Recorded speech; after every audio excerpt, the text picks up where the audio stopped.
अच्छा जी, तो ये था नाश्ता। नाश्ते का तो टाइम नहीं था, खैर काफ़ी लेट हुआ था। मेरी मियाँ जी बहुत देर से उठे थे क्योंकि उनकी तबीयत से नहीं थी, उनकी हिम्मत ही नहीं हुई। तो मैंने उनके लिए दूध और दलिया बना लिया था कि ये खा लेंगे नाश्ते में। और मैंने सोचा मैं मैगी खा लूँ क्योंकि मुझसे बिल्कुल मीठा नहीं खाया जाता उठते ही ना नाश्ते में। खैर नाश्ता नहीं था, मैं फिर बता रही हूँ, ये काफ़ी देर का टाइम था। नॉर्मल 1:30-2 बजे का तो हुआ, 2-2:30 बजे का टाइम था। तो मैंने मैगी बना लिया था और यहाँ पे ये लेटे हुए थे। मैं इनको उठा रही थी कि उठ जाएंगे, थोड़ा बहुत तो कुछ खा लें, एक पैनाडॉल ही खा लेंगे। खा के पर इनकी बिल्कुल हिम्मत नहीं हो रही थी। खैर मैं ये दोनों चीज़ें बना के तो ले आई थी। काफ़ी देर इनको उठाती रही, जब जाके इनकी थोड़ी हिम्मत हुई। और अब बस ये यहाँ लेटे हुए, मैं इनको बार बार ऐसे उठा रही थी कि उठ जाएँ। और फिर उसके बाद जो है जब हम खाने बैठे तो इन्होंने क्या, मेरा मुंह का जायका ख़राब है, इन्होंने मैगी खाना शुरू कर दी। हालांकि मैं इनके लिए मीठा दलिया बना के लेकर आई थी। अच्छा जी, तो ये उसके बाद का टाइम है। मैं घर में 2-3 घंटे गुजर गए थे। उसके बाद मेरे महल्ले से आई थी, मेरे लिए आलू की तहरी थी, ये चावल थे, क्योंकि मैं भी महल्ले में अपने देती रहती हूँ।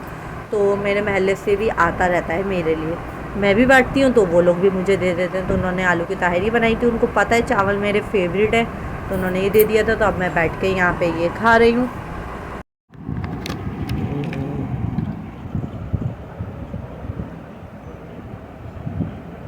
ऑन तो कर दिया है मैंने अभी। चलो ये लगाओ, लगा के देखो और बताओ कितना बुखार है। ऑन कर दिया मैंने।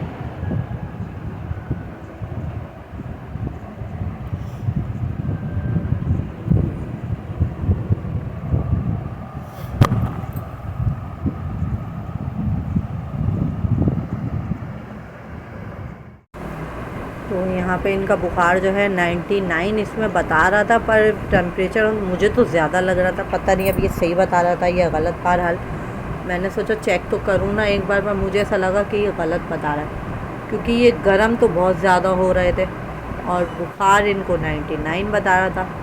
खैर तसल्ली तो मुझे फिर भी नहीं, फिर भी मैंने ऐसे ही चेक कर लिया था। ये भी यही बोल रहे थे शायद ये सही नहीं बता रहा, क्योंकि वो काफ़ी गर्म हो रहे थे, काफ़ी तेज़ गर्म।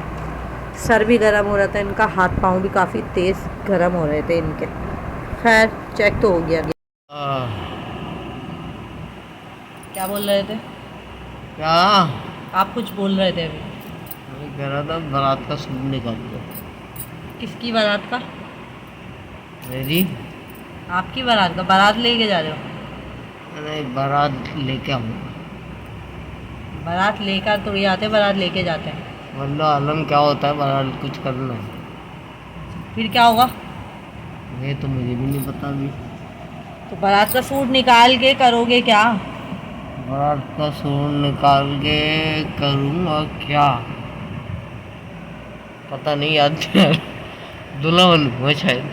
दूल्हा बनने का दिल चाह रहा है? अच्छा, फिर दूल्हा बन के क्या होगा? पता नहीं, ये भी याद नहीं आ रहा। और दुल्हन का है? तुम हो ना। हाँ, पलटे पलटे पलटे पलट गए। अभी तो कुछ और बोल रहे थे। मैंने तो ये बोला मैं बारात में जा रहा हूँ, मेरे कपड़े निकाल दो। मैंने मुझे लगता है दिमाग पे जो है ना बुखार चढ़ गया बहुत मैंने ज़्यादा। ये कब बोला कि दुल्हन नहीं है? दिमाग पे जो है ना बुखार चढ़ गया है। नहीं नहीं, दिमाग पर नहीं चढ़ा, आसमान पे चढ़ी है। भाई उठ जाओ, बहुत हो गया। तो जी यहाँ पे चाय का टाइम हो चुका है। मैं इनको कब से चाय के लिए उठा रही थी, सब भी नींद में बड़बड़ा रहे थे, पता नहीं क्या क्या बोले जा रहे थे। खैर यहाँ पे चाय का टाइम हो गया। मैं बिस्किट ले आई क्योंकि इन्होंने सिर्फ वो दलिया ही खाया हुआ था। मैंने सोचा शायद कुछ और भी खा लें, तो इस वजह से मैं चाय और बिस्किट ले आई थी कि जो दिन चाय नमकीन बिस्किट भी था और मीठा भी था, कि इन दोनों में सब ये कुछ भी खा लें। पर इनकी हिम्मत बिल्कुल भी नहीं हो रही थी। मैं फिर इनको उठाने में लग गई कि उठ जाओ, चाय पी लो थोड़ी सी, क्योंकि चाय पीने से भी ना थोड़ा दिमाग को सुकून मिलता है, नज़ले को भी सुकून मिलता है। और ये जोशांदा भी नहीं पीते कि चलो मैं इनको चाय में जोशांदा डाल के दे दूँ। ये जोशांदा पीते ही नहीं है। मैं तो पी लेती हूँ भाई, मुझे मेरी तबीयत ख़राब हो ना, मैं दवाई लाने से बेहतर मैं समझती हूँ मैं जोशांदा मिला के पी लूँ, ताकि दवाई लाने की ज़रूरत ही ना पड़े मुझे। पर ये जोशांदा नहीं पीते, कहते नहीं चाय का टेस्ट सही होना चाहिए, चाय अपने टेस्ट के मुताबिक ही पीते हैं। कहते चाय में कुछ भी नहीं मिला। हालांकि चाय में अगर दालचीनी और अदरक डाल के भी चाय बनाना, उससे भी गले को काफ़ी फ़र्क पड़ता है और बुखार को भी, नज़ला भी ठीक हो जाता है। पर इनको तो सही चाय चाहिए होती है। 1 hour later.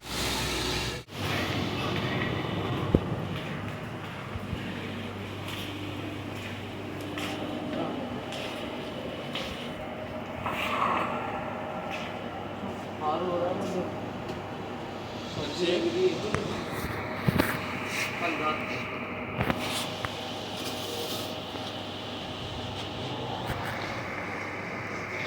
चक्कर भी आ रहा है। बस लेटे हैं, बस कमजोरी है। उठने की भी हिम्मत नहीं है।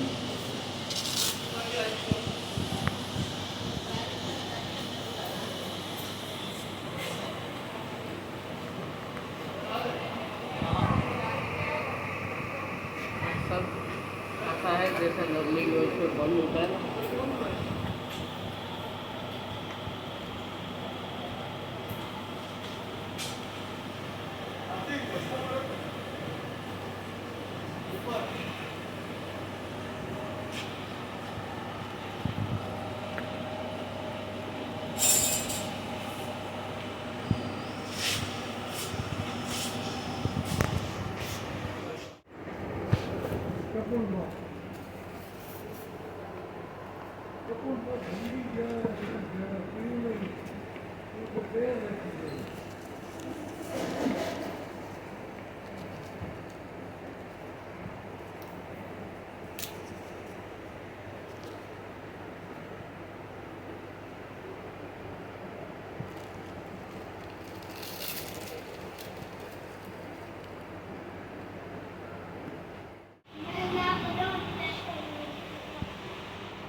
यहाँ इनके ड्रिप लग गई थी और मैं यहाँ बैठी हुई थी।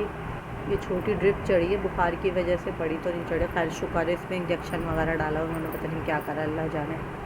खैर यहाँ पर बस मैं बैठी हुई थी क्योंकि मैं अकेली ही थी इनके साथ, मैं खुद बैठी हुई थी। और जो है बस आप लोग मेरे मियाँ जी को दुआओं में याद रखिएगा, अल्लाह पाक इनको सेहत दे, तंदुरुस्ती दे, इनका साया सलामत रखे। और बस यहाँ मैं बोर हो रही थी बैठी हुई, तो मैंने सोचा थोड़ी सी वीडियो ही बना लेती हूँ मैं। हॉस्पिटल में बैठना भी ना एक मुश्किल काम होता है कि आपके पास कोई काम ही नहीं होता, आप फारिग बैठे रहो। ड्रिप चढ़ने वाले की तो ड्रिप चढ़ रही है, आप फजूल बैठे रहो। तो बस मैं यहाँ पे बैठी हुई बहुत ज़्यादा बोर हो रही थी। मैंने सोचा मैं क्या करूँ क्या करूँ। खैर यही शुक्र है कि ड्रिप छूटी थी तो हमें इतना टाइम नहीं लगा, थोड़ा बहुत टाइम लगा हमें। और खैर बहुत सारे मरीज़ आए हुए थे भाई ड्रिप चढ़वाने, तो यहाँ पर खैर जल्दी चढ़ जाएगी तो फिर उसके बाद हम घर चले जाएंगे। हाँ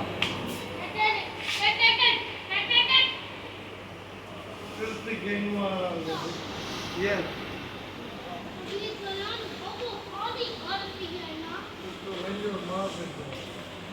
1 hour later. जी तो यहाँ आप लोग सोच रहे होंगे ये नाश्ता क्यों दिखा रही हैं, तो ये नाश्ता नहीं है, डिनर है हमारा रात का। क्योंकि मियाँ जी को डॉक्टर ने मना करा है, उन्होंने बोला था दूध, डबल रोटी, अंडा और चाय ये वाली चीज़ें देना, सालन रोटी या बाज़ार का खाना कुछ भी नहीं देना।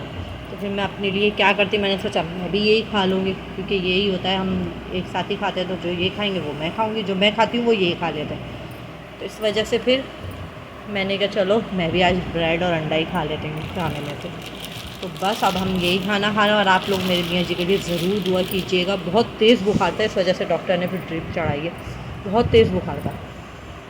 तो बस अब हॉस्पिटल से आ गई हूँ मैं ड्रिप चढ़वा के, और अब हम खाते हैं रात का खाना।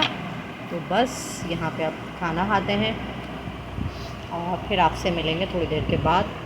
सारी निकालो ना बाहर, कौन कौन सी दवाई है। एक ये है।